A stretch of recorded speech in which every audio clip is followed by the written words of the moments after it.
मोठी बातमी देवेंद्र फडणवीसांनी एक ट्वीट केलेलं आहे। त्यामध्ये त्यांनी म्हटलंय की यही समय है, यही सही समय है असं वोट जिहादवरून देवेंद्र फडणवीसांनी हे सूचक ट्वीट केलेलं आहे। यही समय है, सही समय है असं ट्वीट देवेंद्र फडणवीसांनी केलंय।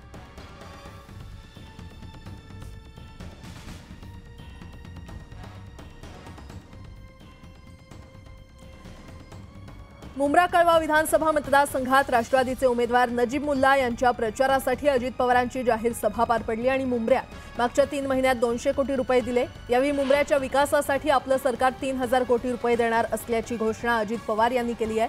त्याचबरोबर नजीब मुल्ला यांना निवडून देण्याचं आवाहन अजित पवारांनी जाहीर सभेच्या माध्यमातून नागरिकांना केलंय।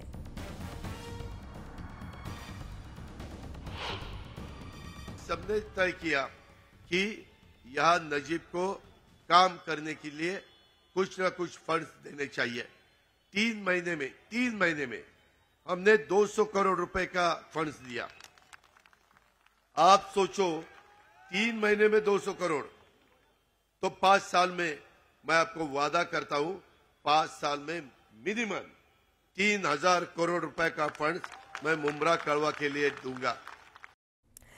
तर आजचा दिवस अतिशय महत्त्वाचा आहे, कारण आज अनेक दिग्गजांच्या राज्यभरात प्रचार सभा पार पडणार आहेत। आरोप प्रत्यारोप होत आहेत। नेमकं पुढचं राजकारणातलं समीकरण काय असणार हे आपण पाहणारच आहोत। बातम्यांचा ओघ हा असाच सुरू राहणार आहे। पुढच्या बातमीपत्राकडे वळण्याआधी आता आपण एक नजर टाकूयात महत्त्वाच्या बातम्यांवर। महत्त्वाच्या बातम्या प्रायोजक घरकुल मसाले, स्वाद आणि मायेचा खमंग मेळ।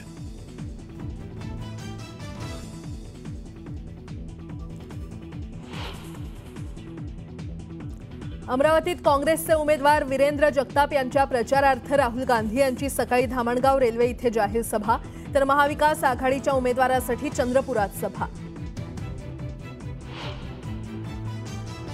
प्रियंका गांधींची शिर्डीत सभा, साई दर्शनानंतर सभेला करणार संबोधित, तर उद्या कोल्हापुरात घेणार महाविकास आघाडीसाठी जाहीर सभा।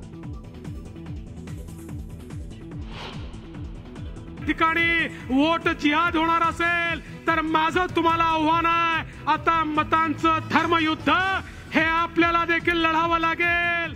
आता एक राहिलो तर सेफ राहू। पुण्यातल्या भर सभेत फडणवीसांनी ऐकवला मौलाना सज्जाद नोमानी यांचा व्हिडिओ, यांचे नापाक इरादे काढून टाका, फडणवीसांचं आव्हान। त्यांनी काल एक सांगितलं, माझं नाव नाही घेत, हल्ली घाबरतात वाटतं, कारण गेल्या वेळेला नकली संतान बोलेपर्यंत त्यांची मजल गेली होती। लोकसभेला नकली संतान म्हणण्यापर्यंत त्यांची मजल गेली, मात्र आता माझं नाव घ्यायलाही घाबरतात। नाशिकच्या सभेतून ठाकरेंचा हल्लाबोल।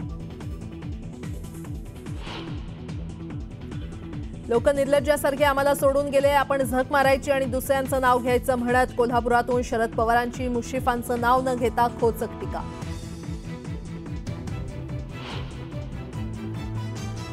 पंधरा वर्ष एकाला संधी दिली, आता नजीब मुल्लांना संधी द्या, मुंब्र्याच्या विकासासाठी 3000 कोटी रुपये देणार, अजित पवारांची मोठी घोषणा।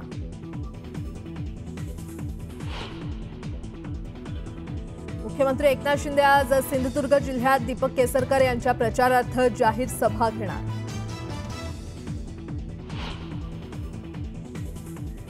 महायुतीच्या उमेदवारांसाठी अजित पवारांच्या सभांचा झंझावात, सोलापूर पुण्यासह नाशिकमध्ये अजित पवारांच्या जाहीर सभा।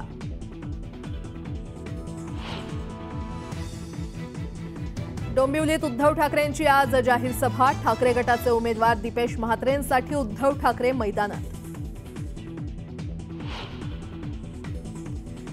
आणि राज ठाकरे यांच्या नाशिकच्या पश्चिम विधानसभा मतदारसंघात 2 सभा, दुपारी 4 ला सातपूरमध्ये तर संध्याकाळी 7 वाजता सिडकोमध्ये सभा।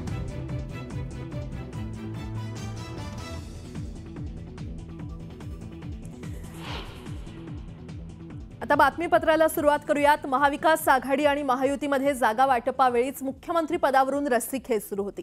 निवडणुकीला काही दिवस उरले असताना देवेंद्र फडणवीसांनी मुख्यमंत्री पदाबाबत मोठं विधान केलंय आणि त्यामुळे महायुतीची सत्ता आल्यास मुख्यमंत्री कोण होणार यावर आता चर्चा सुरू झाली आहे। विधानसभेची निवडणूक काही दिवसांवर आली आहे। मुख्यमंत्रीपदाचा चेहरा ना महायुतीनं जाहीर केला ना महाविकास आघाडीनं। महायुतीचं सरकार आल्यास मुख्यमंत्री कोण होणार याबद्दल चर्चा सुरू आहे। केंद्रीय मंत्री अमित शाह यांनी पहिल्याच प्रचार सभेतून फडणवीस यांच्या मुख्यमंत्रीपदाचे संकेत दिले, पण मुख्यमंत्रीपदाबद्दल फडणवीस यांनी मोठं विधान केलंय। न मैं मुख्यमंत्री की रेस में हूँ, न मैं अध्यक्ष की रेस में हूँ, ऐसी कोई रेस ही नहीं है, मैं ऐसी किसी रेस में नहीं हूँ। भारतीय जनता पार्टी मेरा घर है, जीना यहाँ मरना यहाँ, इसके सिवा जाना कहाँ। तसंच काही दिवसांपूर्वी भाजपचे नेते विनोद तावडे यांनी सुद्धा मुख्यमंत्री पदासाठी भाजप नवा चेहरा देऊ शकतं असं म्हटलं होतं। महायुतीचा मुख्यमंत्री कोण हे एकनाथ शिंदे, देवेंद्र फडणवीस, अजितदादा पवार आणि भाजपचं केंद्रीय नेतृत्व मिळून ठरवणार आहे। मुख्यमंत्री पदाच्या शर्यतीत नाही असं फडणवीस यांनी म्हटल्यानं आता राजकीय वर्तुळात पुन्हा चर्चा सुरू झाली आहे। उद्योगपती गौतम अदानींच्या घरी झालेल्या बैठकीचं पुराण काही संपायचं नाव घेत नाहीये। अजित पवारांनी याविषयी केलेल्या दाव्यानंतर आता खुद्द शरद पवार यांनी त्यावर स्पष्टीकरण दिलेलं आहे आणि त्यामुळे आता नव्या वादाला सुरुवात झाली आहे। राज्यात विधानसभा निवडणुकीचा प्रचार अखेरच्या टप्प्यात आहे। राज्यातलं राजकीय वातावरण ढवळून निघालेलं असतानाच 5 वर्षांपूर्वी झालेल्या एका बैठकीवरून दावे प्रतिदाव्यांचा सामना रंगलाय। आता त्या बैठकीविषयी अजित पवार यांनी केलेल्या दाव्यामुळे नव्या चर्चेला तोंड फुटलंय। अमित शाह थे, गौतम अडानी थे, प्रफुल्ल पटेल थे, देवेंद्र फडणवीस थे, अजित पवार थे, पवार साहब थे, सब थे।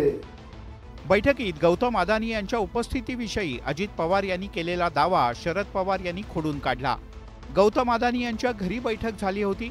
या बैठकीत अमित शाह हजर होते, पण गौतम अदानी चर्चेत सहभागी नव्हते असा खुलासा शरद पवार यांनी एका मुलाखतीत केला।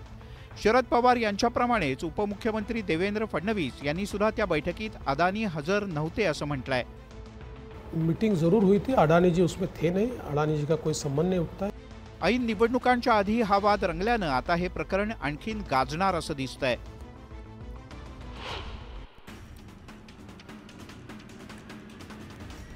अमरावतीमध्ये काँग्रेसचे उमेदवार वीरेंद्र जगताप यांच्या प्रचारार्थ राहुल गांधी यांची सकाळी धामणगाव रेल्वे इथे जाहीर सभा होणार आहे, तर महाविकास आघाडी उमेदवारासाठी चंद्रपुरातील चिमूरमध्ये ते सभा घेणार आहेत।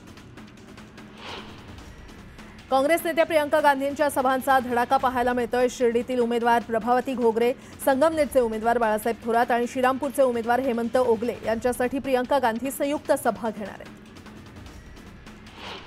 मुख्यमंत्री शिंदेंची तोफ आज सिंधुदुर्गात धडाडणार आहे। सावंतवाडी मतदारसंघातील महायुतीचे उमेदवार दीपक केसरकर यांच्या प्रचारासाठी मुख्यमंत्र्यांची जाहीर सभा होणार आहे। अजित पवारांच्या आज 4 सभा होणार आहेत। सोलापूर, जुन्नर, खेड आणि नाशिकमध्ये अजित पवारांच्या सभेचं आयोजन करण्यात आलंय। उद्धव ठाकरेंची डोंबिवलीमध्ये आज जाहीर सभा होणार आहे। ठाकरे गटाचे उमेदवार दीपेश म्हात्रे यांच्यासाठी उद्धव ठाकरे प्रचार करणार आहेत। मनसे अध्यक्ष राज ठाकरे आज नाशिक दौऱ्यावर आहेत। नाशिकच्या पश्चिम विधानसभा मतदारसंघात 2 ठिकाणी त्यांची जाहीर सभा होणार आहे, तर संध्याकाळी नाशिकच्या सिडको भागात मनसेच्या उमेदवारांसाठी जाहीर ते सभा घेणार आहेत। महाराष्ट्रात 2019 मध्ये राष्ट्रपती राजवट लागू होण्यामागे शरद पवार यांचं पत्र असल्याचा दावा फडणवीसांनी एका मुलाखतीत केला। मी काही तेव्हा सत्तेत नव्हतो, तरी देखील मी सांगितल्यावर राज्यात राष्ट्रपती राजवट लागू झाली, याचा अर्थ त्यांनी ओळखला पाहिजे। माझं स्थान काय आहे असा टोला शरद पवार यांनी फडणवीसांना लगावलाय। नांदगाव मतदारसंघात उद्धव ठाकरेंनी राज ठाकरेंना धक्का दिलाय। भर प्रचार सभेत मनसेच्या उमेदवारानं उद्धव ठाकरेंना पाठिंबा जाहीर केलाय। निवडणूक शेवटच्या टप्प्यात असताना अकबर सोनावाला यांनी माघार घेतल्यानं चर्चांना उधाण आलंय। रवींद्र वायकर यांच्या विरोधातील मुंबईतील जोगेश्वरी येथील भूखंड घोटाळा प्रकरण बंद करण्याबाबत मुंबई पोलिसांनी दाखल केलेला अहवाल महानगर दंडाधिकारी न्यायालयानं मान्य केलाय, त्यामुळे वायकरांना दिलासा मिळालाय। राज्यातील अनेक भागात उमेदवारांची एका मतासाठी फिल्डिंग असते। अशातच मुंबईत, पुण्यात नोकरीसाठी गेलेल्या गावाकडच्या मतदारांना मतदानासाठी आणण्यासाठी उमेदवारांच्या कार्यकर्त्यांना फोनाफोनी सुरू झाली आहे। 18 आणि 19 नोव्हेंबरला कोणतीही सार्वत्रिक सुट्टी जाहीर केलेली नाहीये। केवळ ज्या शाळेतील सर्व शिक्षकांची नियुक्ती निवडणूक कामासाठी झाली आहे, त्यामुळे त्या शाळांबाबत स्थानिक स्तरावर सुट्टी जाहीर करावी असं स्पष्टीकरण शिक्षण आयुक्त सूरज मांढरे यांनी दिलंय। निवडणुकीतील नव्या ठेकेदारी पद्धतीच्या प्रचाराचा शेती कामांना फटका बसतोय। शेतीची कामं ठप्प झाली आहेत। प्रचाराला गेल्यावर जेवणासह 400 रुपये मिळतात, तर शेतमजुरीसाठी केवळ 300 रुपये मिळत असल्यानं शेतीची कामं खोळंबली आहेत। कोल्हापुरातील सभेत शरद पवार यांनी हसन मुश्रीफांचं नाव न घेता खोचक टोलेबाजी केली आहे। लोक निर्लज्जासारखे आम्हाला सोडून गेले, आपण झक मारायची आणि दुसऱ्याचं नाव घ्यायचं असा प्रकार सुरू असल्याची ही जळजळीत टीका पवारांनी केली। नाशिकमध्ये राड्यानंतर पंकजा मुंडेंनी प्रतिक्रिया दिली आहे। ही घटना निंदनीय असून राज्यात गुंडगिरी चालणार नाही, या घटनेकडे पोलिसांनी लक्ष देऊन दोषींवर कारवाई करावी असं पंकजा मुंडे म्हटले। पैसे वाटण्याचा प्रकार होत होता, तो समोर आणणं गरजेचं होतं, त्यामुळे आता आम्ही निवडणूक आयोगाकडे पत्र देणार असून दोषींवर कारवाई करण्याची मागणी सुधाकर बडगुजर यांनी केली आहे। सत्तेत असताना केलेल्या कामांमुळे महायुतीची राज्यातली परिस्थिती मजबूत असली तरीही कोणतीही जोखीम न घेता जोमानं कामाला लागा असं आवाहन रवींद्र चव्हाण यांनी पदाधिकाऱ्यांना केलंय। पदाधिकाऱ्यांची बैठक घेत त्यांनी योजना लोकांपर्यंत पोहोचवून लोकांमध्ये मतदानाविषयी जनजागृती करा अशा सूचना दिल्या। महाराष्ट्रात महिलांचं राज्य आलं पाहिजे असं विधान अभिनेता सयाजी शिंदेंनी दिलीप वळसे पाटलांच्या रांजणगाव येथील सभेतून केलं। महिलांचं राज्याच्या जडणघडणीमध्ये मोलाचं योगदान असल्याचा दाखला देत त्यांनी अपेक्षा व्यक्त केली। बुलढाणा जिल्ह्यामध्ये स्वाभिमानी शेतकरी संघटनेला मोठं खिंडार पडलंय। भाजपला पाठिंबा देत जिल्ह्यातील शेकडो कार्यकर्त्यांनी भाजपमध्ये प्रवेश केलाय। चोपडा विधानसभा मतदारसंघात गिरीश महाजन आणि रक्षा खडसे यांच्या उपस्थितीमध्ये भाजप पदाधिकाऱ्यांची बैठक पार पडली। महायुतीचे उमेदवार चंद्रकांत सोनावणे यांना विजयी करण्याचा संकल्प या बैठकीत करण्यात आला। जळगाव ग्रामीण मतदारसंघात गुलाबराव पाटलांसाठी चक्क वासुदेव मैदानात उतरलेले आहेत। गावोगावी जाऊन वासुदेवांनी धनुष्यबाणाच्या प्रचाराचा धूमधडाका उडवून दिलाय। हातात चिपळ्या आणि मुखावर आत्मीयतेचा भाव असलेले वासुदेव प्रत्येक चौकात आणि घरात जाऊन गुलाबराव पाटलांचा प्रचार करतायत। कर्जत जामखेड मतदारसंघात भाजपचे उमेदवार राम शिंदे यांच्या प्रचारासाठी आलेले भाजपचे नेते पाशा पटेल यांनी आक्षेपार्ह हातवारे आणि वक्तव्य केल्यानं नव्या वादाला तोंड फुटले। दरम्यान पटेलांविरोधात गुन्हा दाखल करावा अशी मागणी कर्जत जामखेडमधील महिलांनी केली आहे। पश्चिम महाराष्ट्राकडून मिळणाऱ्या 25 टीएमसी पाण्याचा प्रश्न सुटण्यासाठी कमीत कमी 10 वर्ष लागतील। जर विरोधी उमेदवार 5 वर्षात पाणी आणून दाखवणार असतील तर त्यांनी तसं स्टॅम्प पेपरवर लिहून द्यावं असं आव्हान तुळजापूर मतदारसंघातील प्रहारचे उमेदवार अण्णासाहेब दराडे यांनी केलंय। महाविकास आघाडीचे उमेदवार रमेश थोरात यांच्या प्रचार सभेत निलेश लंकेंनी राहुल कोल यांचा समाचार घेतला। ज्यांनी छत्रपती संभाजी महाराज घराघरात पोहोचवले ते उपरे कसे असा सवाल उपस्थित करत ही अहंकाराची भाषा दौंडची जनता सहन करणार नाही अशा शब्दात त्यांनी अमोल कोल्हेंवर केलेल्या टीकेला प्रत्युत्तर दिलंय। महाराष्ट्रात